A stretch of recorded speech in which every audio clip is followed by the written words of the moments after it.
Hello students, তোমাদের সকলকে আমার শিক্ষামূলক চ্যানেল ইংম্যাট একাডেমিতে স্বাগত। আমি আজ তোমাদের এপিসোড আকারে মাধ্যমিক গণিত সাজেশন হিসাবে গুরুত্বপূর্ণ কতগুলি অঙ্ক পরপর দিয়ে যাব। আশা করি এই অঙ্কগুলি তোমাদের সাহায্যে আসবে। তাহলে চলো বেশি দেরি না করে অঙ্কটি দেখা যাক। আচ্ছা, এইখানে 2 নম্বর অঙ্কটি হচ্ছে sec theta plus tan theta by sec theta minus tan theta সমান 2·51 হলে সাইন থিটার মান নির্ণয় করো।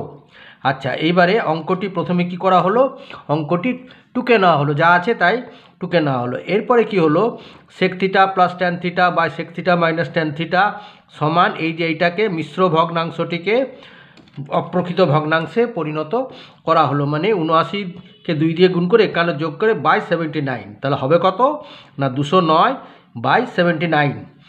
এইবারে কোনাকুনি গুণ, মানে 209কে sec theta minus tan theta দিয়ে গুণ আর 79কে sec theta plus tan theta দিয়ে গুণ, সেটাই করা হয়েছে। এইখানে দেখো, এখানে 209কে sec theta minus tan theta সমান 79কে within bracket sec theta plus tan theta করা হয়েছে।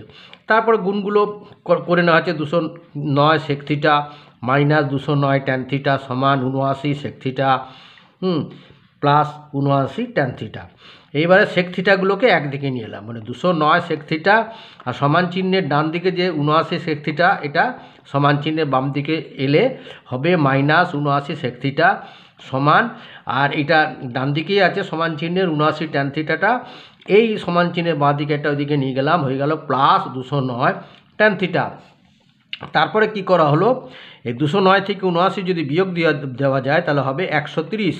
তাহলে 130 সেক থিটা সমান, আর 79 আর 209কে যোগ করলে হবে 288 ট্যান থিটা। এইবারে 130 ইন্টু সেক থিটাকে কস থিটায় পরিণত করলাম, মানে 1/cos থিটা। সেক থিটা মানে 1/cos থিটা সমান 288 ইন্টু ট্যান থিটাকেও সাইন থিটা বাই কস থিটায় আনা হলো। ঠিক আছে, এইবারে উভয় দিক থেকে কস থিটা বাদ হয়ে গেল।